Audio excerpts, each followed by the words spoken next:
we're going to do something a little different from our previous videos. We're going to do a countdown. I haven't done one of those yet. We're going to rank the subject matter today. And the subject matter is the great power riffs of rock and roll. Mainly guitar riffs. I've got 10 that I think are the greatest, in my opinion, or at least this is what came to mind, before I put this together. I'm sure tomorrow I'll wake up and go, why did I leave? Why did I leave that one off? Why didn't I think of that? So maybe we'll do another one someday, the ones I left off. And also, I'd appreciate some participation from you guys.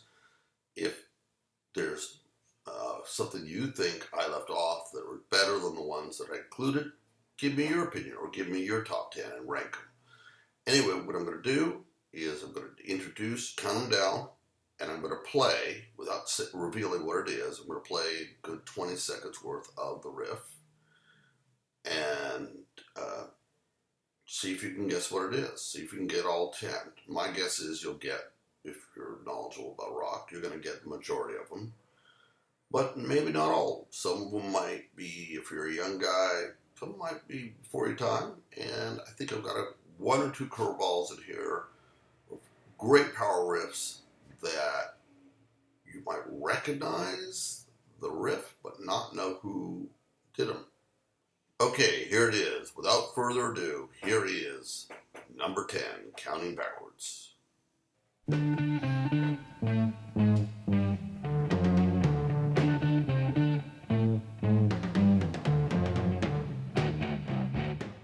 Okay, what'd you think?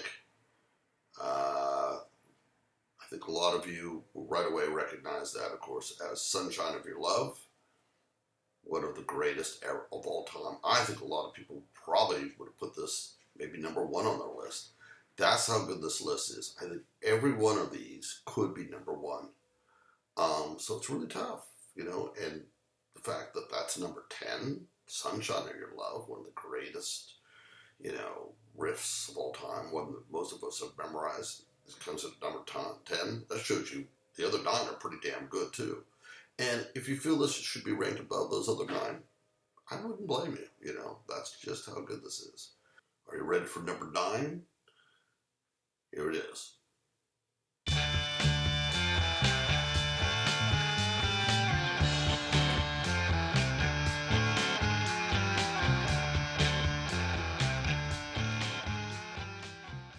Okay, now this one, I'm guessing not all of you know who did this piece.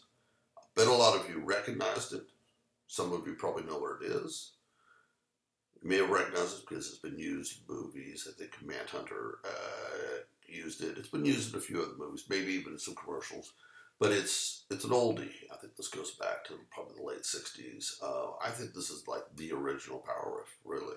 This might be the first one of its sort, This is, and it's so iconic. Again, some people might put this number 1. This is from a band called Iron Butterfly, and of course the great In-A-Gadda-Da-Vida. I think the piece is about 14 minutes long.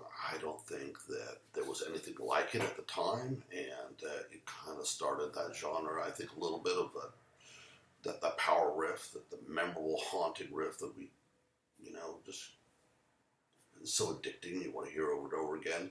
It's a bit of a long piece. I think they could have really cut this thing down. I think it's like 15 minutes long or something ridiculous like that. And I don't know. Well, there's a lot of organ in it. I think there's a long section in the middle of just organ solo and so forth. But it's a great haunting riff that I think, definitely deserves be on this top 10 list. So, okay. Are you ready for number 8? I think you're going to recognize this one. If you don't recognize this one, you probably won't recognize any of them, because this is probably the one everybody knows. Here it is.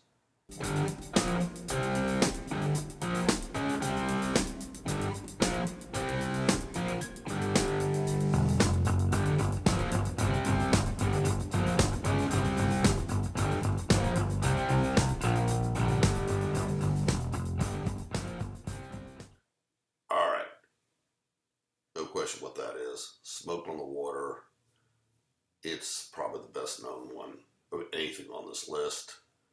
I don't think it's necessarily my favorite, but it's definitely great. I didn't put it number one because maybe I've just listened to it too many times and worn it out in my mind. I don't know. But it's certainly iconic. It's certainly something we all have stuck in our heads.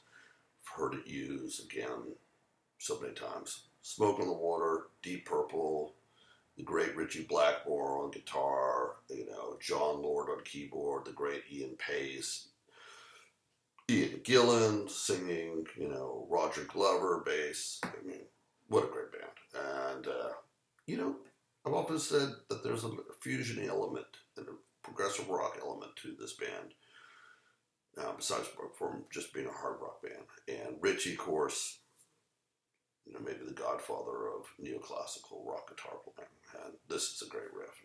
Ritchie's good at that. Okay, let's go on to number 7. I think most of you recognize this, but let's give it a shot. Here it is.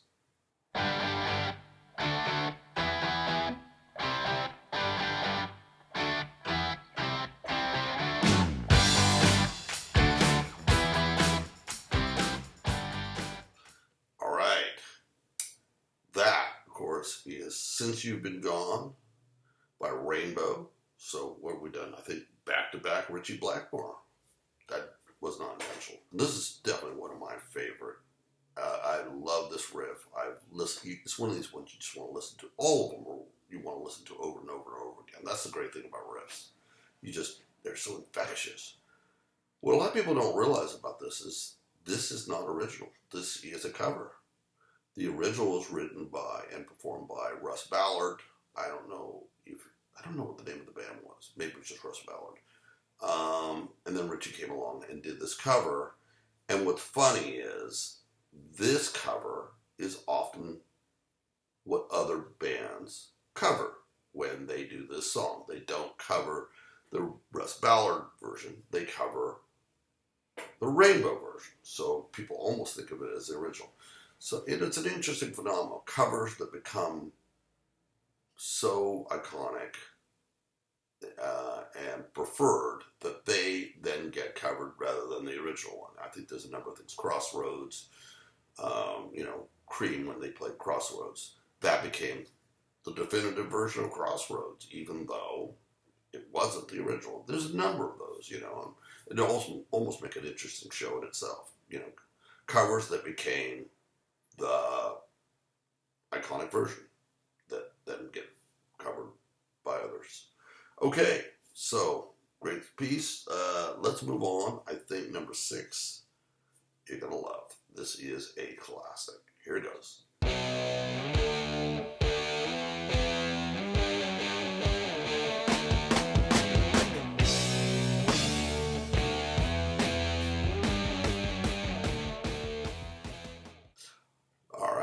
Get that one?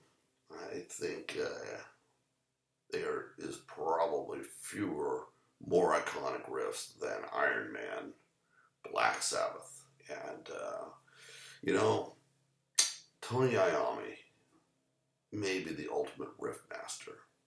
There's one other guy on here who I say maybe is equal in terms of being a riff master. And what's interesting is both Iommi and this other guitarist that we'll get to, I think neither one of them are great guitar players in this technical sense, but they're both very tasteful and they both write the best riffs. And this is a masterpiece as a riff. So I'm sure you love that, and I'm sure most of you got that one.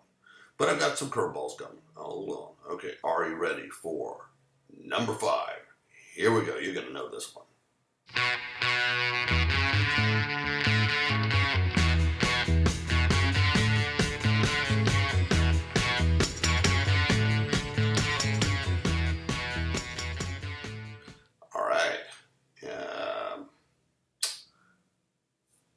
Say. A little different from the other ones, not as much slashing guitar on this one, but it is a great riff. It's a great song. It's infectious. It's the Stones, and I said, and what a perfect back-to-back, again, with Tony Iommi and Keith Richards, and as I said, he's not a great guitar player. But, in a way, he is a great guitar player, as is Tony Iommi. They're both very tasteful, and what they both come up with, we love. So, you don't have to be Yngwie to, have wonderful impact. And, like I said, these are the two riff masters, I think, in many ways. Keith Richards and Tony Iommi. This one being Keith Richards. Satisfaction. And, it is such a perfect rock song because, what is rock but the angst, and how much angst is that related to, particularly for teenagers, about, sexual, tension and so forth. I can't get no satisfaction. How many teenagers are just like, oh, I can relate to that, I think that's the connection to rock and roll in many ways, So it's perfect. It's a perfect song on so many levels. And it's just great to listen to. All right. Number 4.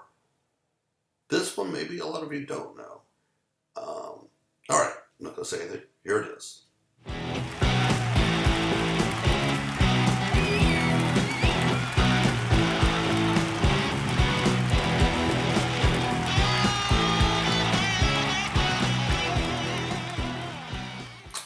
Okay, one of my absolute favorites.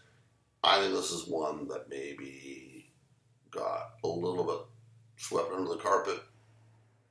Not everybody knows this one, but it is such a great riff. It's Lou Reed. I picked the live version for this. I think to me, the Lou Reed that I enjoyed was the live stuff, because I really liked that band. I liked Steve Hunter and Dick Wagner's guitar playing. Great band. And, you have to listen to that whole live version because it starts with this intro to Sweet Jane, that is longer than actually Sweet Jane. And it builds and builds and builds and builds. And it's mostly Steve Hunter with Dick Wagner throwing in a little lick here and there and basically backing him up. And then it kind of builds into this explosion, and then that introduces you into Sweet Jane, which is bum, bum, bum, bum. And then Dick Wagner's probably getting more of the leads here than Steve. These two guys are beautifully balanced between them. They have similar kind of phrasing and tone, and they're really, I think, again, we could do a show maybe on great guitar duos, Dickie Betts and Duane Allman and, Iron Maiden and, how many great duos are there? Well, this would be one of them, So it's a great piece of music. And a little side note, Lou Reed wasn't that fond of this band, and I think I mentioned this in a previous video, and ended up firing them because he thought they were too musical, and Alice Cooper hired the entire band, and they became Alice Cooper's band. Anyway, I've mentioned that before, so we won't go on about that. All right, here is number 3 is an interesting one. I think a lot of you will recognize this, but you may not know who performed this or what record it came from. But it's been used a lot. So here it is, we're down to the last 3. So the last 3 have got to be really good. Number 3, here it is.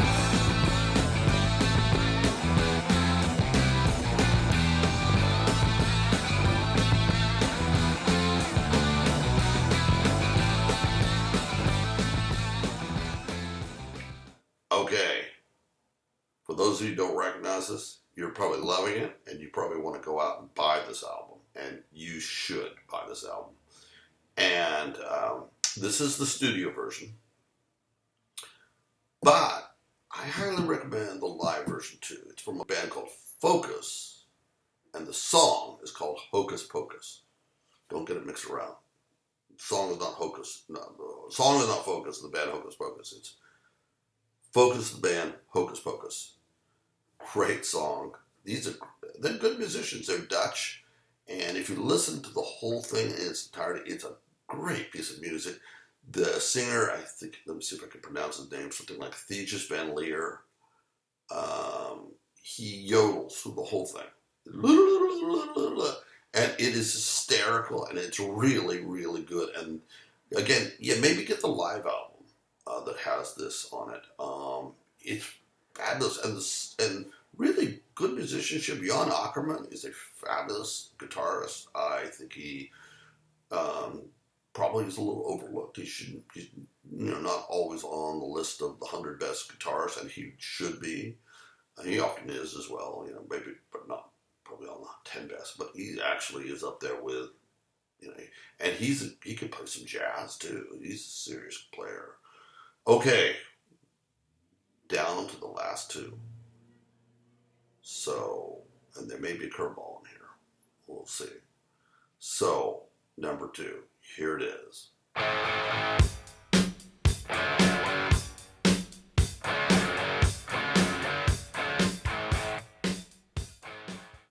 All right. Did you get that one? I'm sure you did. That, of course, is ACDC. And it's Highway to Hell.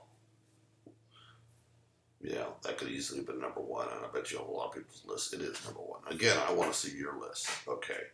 So, how are you guys doing so far? Are you guys 9 for 9?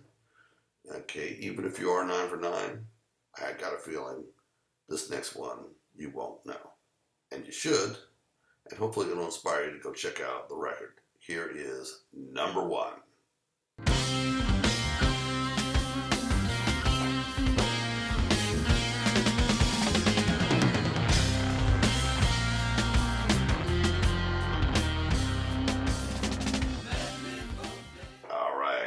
Guess it? Okay, this might have been, maybe this is a little unfair because I did say rock riffs. I think that's still rock, but this record actually is generally found in the jazz section because it's fusion jazz from, of course, the Mahavishnu Orchestra, and it just shows you John McLaughlin, even though he's a jazz player, can write a great rock riff, and this is, I think maybe it's the greatest riff of all time. I love this riff. It's such a good riff that if you watch the Jeff Beck show that he does in Ronnie Scott's, he performs this whole song. So, and boy, if I listen to this in its entirety, the drumming from Michael Walden, Narada Michael Walden, like John McLaughlin and Carlos Santana, also a disciple of Sri Chinmoy, into the whole Indian mystical thing. Michael Walden, what a great drummer. He now currently plays drums for Journey, of all things. Isn't that interesting? Great song. Eternity's Breath is the name of the song, and it's on an album called Visions of the Emerald Beyond. So, Eternity's Breath by the Mahavishnu Orchestra. That's my top 10. Give me your comments, and we'll see you next week. Take care. Good night.